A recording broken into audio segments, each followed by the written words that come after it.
TV 9 पर police गिरफ्त से पीयूष का पहला वीडियो इस बीच सामने आया है। वो वीडियो हम आपको दिखाने जा रहे हैं। थाना काकादेव में इत्र कारोबारी पीयूष की रात कटी। इंस्पेक्टर के कमरे में जमीन पर लेटकर इस शख्स ने अपनी रात काटी। थोड़ी देर में पीयूष जैन को थाने से कोर्ट ले जाया जाएगा, क्योंकि आज है कोर्ट में उसकी पेशी का दिन। और ये तस्वीरें सामने आई हैं। यही वो शख्स है जिसके तमाम ठिकानों से अब तक 300 करोड़ की कैश रिकवरी हो चुकी है। तो ऐसे में सबसे बड़ा सवाल यही उठता है कि आखिर इस शख्स के ऊपर किसका संरक्षण था? ये पैसे किसके हैं, कहां से आए? इतनी काली दौलत आखिर इस शख्स ने कमाई कैसे? इतना कैश आखिर इसके ठिकानों से कैसे बरामद हुआ? जी हां, सबसे बड़ी रेड से जुड़ी टॉप 10 अपडेट हम अब आपके सामने रखने जा रहे हैं। जो अहम जानकारियां सामने आई हैं वो ये कि गुरुवार से लगातार रेड जारी है। 5 दिन से रेड चल रही है। कानपुर के बाद कन्नौज में भी छापेमारी का सिलसिला लगातार जारी है। जीएसटी इंटेलिजेंस की टीमें, आईटी की टीमें सब इस वक्त छापेमारी को अंजाम दे रही। पहले घर और फिर गोदामों पर छानबीन हुई पीयूष जैन के। छापेमारी का आज 5वां दिन है। लगातार रेड का सिलसिला जारी है। पीयूष जैन को गिरफ्तार कर लिया गया है। आज उसे कोर्ट में पेश किया जाएगा। कानपुर से इत्र कारोबारी पीयूष जैन की गिरफ्तारी हो चुकी है। 62 घंटे से इसके पैतृक घर पर रेड चल रही है। जो पेरेंटल हाउस है वहां पर रेड चल रही है। और जो बरामदगी हुई है वो चौंकाने वाली है। कैश और सोने चांदी की बरामदगी का सिलसिला अभी भी जारी है। खबर देखकर पीयूष के पड़ोसी भी हैरान हैं और वो ये समझ नहीं पा रहे कि इतना कैश आखिर पीयूष जैन के घर पर, उसके ठिकानों पर कहां से आया, कैसे आया। कैश काउंटिंग के लिए और मशीनें लानी पड़ी हैं।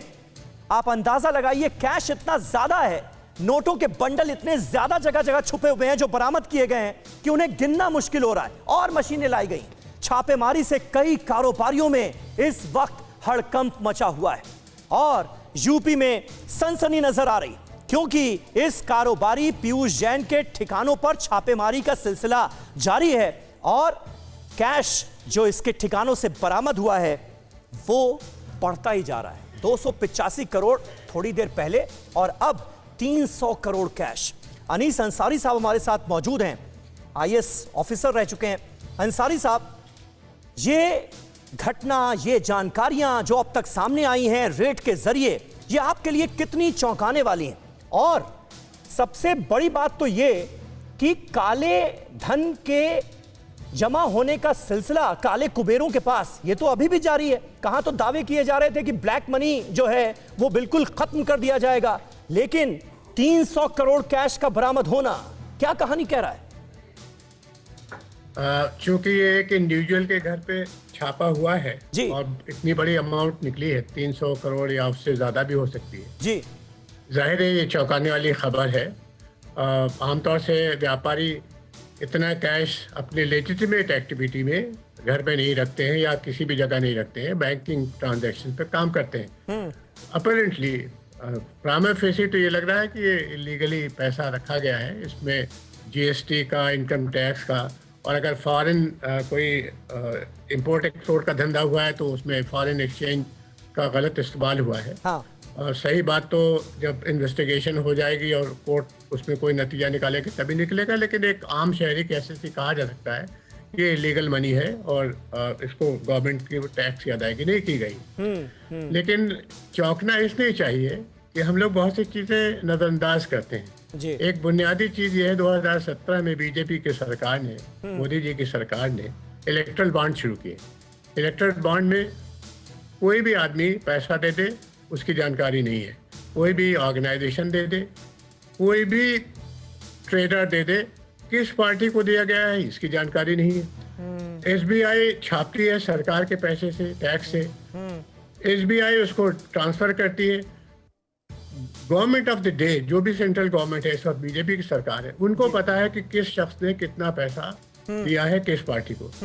जनवरी 21 के आंकड़े के हिसाब तकरीबन 7,000 करोड़ रुपया इस तरह से गया है। अब यहाँ तो 300 करोड़ का मामला है, इस पर हम लोग चौंक रहे हैं वाजबी तौर पर, लेकिन 7,000 करोड़ रुपया जो मेरा अंदाजा है मोस्टली लीगल होगा, क्योंकि उसमें किसी से कोई टैक्स पेड पैसा नहीं लिया गया है और ना उसके नाम जारी किए गए। तो 7,000 करोड़ रुपया जनवरी 2021 में, और अब तक दिसंबर चल रहा है, तो मुझे लगता है कि 10-12 हज़ार करोड़ हो गया होगा। इसमें से 75% बीजेपी को गया और बाकी 25% सारे हिंदुस्तान की पार्टियों को, जो 6,000 के करीब है नंबर में। तो आप सोचिए कि इस पे हम लोग क्यों नहीं चौंकते। इसलिए कि गवर्नमेंट ऑफ द डे उसमें गिलाफ लगाती है कि बहुत ही मॉरली करेक्ट है, एक्चुअली बहुत ही अनकॉन्स्टिट्यूशनल और इलीगल एक्टिविटी है, और इस पे भी लोग। राजेश चौधरी साहब हमारे साथ मौजूद हैं बीजेपी से। अनीस अंसारी साहब जिन बातों का जिक्र कर रहे हैं, चौधरी साहब सुना आपने, आखिर ये सिस्टम में जो लूप होल हैं उन्हें कब दूर किया जाएगा ताकि इसका फायदा काले कुबेर ना उठा पाए?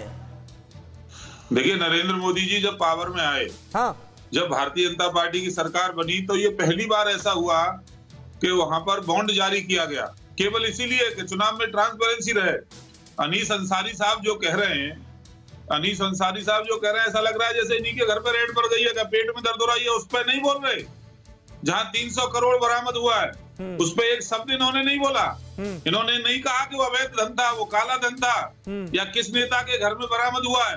ये हमला कहाँ कर रहे हैं? नरेंद्र मोदी जी की सरकार पे, जो चोर को पकड़ने का काम कर रहा है, जो भ्रष्टाचार को खत्म करने का काम कर रहा है, जो इस देश में ट्रांसपेरेंसी लाने का काम कर रहा है, जो इस देश को सही रास्ते पे ले जाने का काम कर रहा है। अरे किसी ने शुरू तो किया, इससे पहले तो कांग्रेस देश को लूटने का काम करती थी, अब समाजवादियों का आप चेहरा देखिए। चलिए ठीक है चौधरी साहब, मैं आता हूं आपके पास। इस बीच हमने अपने दर्शकों को TV9 भारतवर्ष पर पुलिस गिरफ्त में पीयूष जैन का पहला वीडियो भी दिखाया। उमेश पाठक हमारे सहयोगी इस वक्त हमारे साथ जुड़ गए हैं। उमेश, और क्या ताजा अपडेट आप दे सकते हैं इस वीडियो के बारे में? और साथ ही साथ, क्योंकि थोड़ी देर पहले हमने देखा नोट गिनने की और कई मशीनें पीयूष जैन के ठिकानों पर पहुंचाई गई हैं, क्या अपडेट है?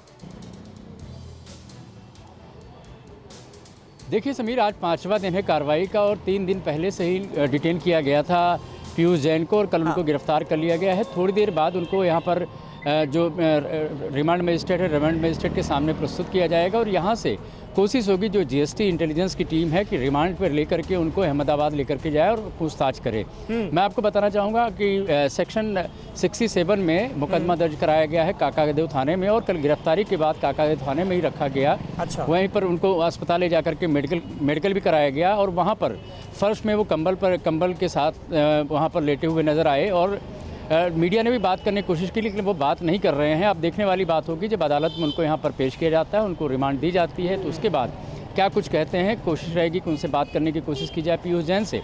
लेकिन जिस तरीके से 5 दिन की कार्रवाई हुई है और एक बड़ी रकम कालाधन सामने आया है, इसको लेकर के जो तमाम और एजेंसियाँ हैं वो भी एक्टिव हो गई हैं, चाहे वो इनकम टैक्स की बात की जाए या सीमा शुल्क बोर्ड की बात की जाए और अब ईडी की बात की जा रही है। लेकिन अब तक जो जाँच हुई 5 दिनों के बाद, अब जब रिमांड अगर मिल जाता है तो और भी खुलासे हो सकते हैं कि इसके अलावा किस किस तरीके से फर्जी फर्म का इस्तेमाल किया गया, फर्जी इनवाइस बनाई गई, और किस तरीके से कालाधन इकट्ठा किया गया। उमेश बने रहे आप हमारे साथ इस बड़ी खबर पर, लगातार हमारी नजर बनी हुई है। और जो तस्वीरें हमने दिखाई, जिस तरह से पीयूष जैन थाने में फर्श पर लेटा हुआ नजर आ रहा है कंबल ओढ़कर, वो दीमक जो देश की अर्थव्यवस्था को चाट रहे हैं, काले धन का इस्तेमाल करके, काला धन अर्जित करके, उनके लिए भी ये तस्वीरें एक सबक हैं। फिक्र आपकी, सोमवार से शुक्रवार रात 9 बजे सिर्फ TV9 भारतवर्ष पर।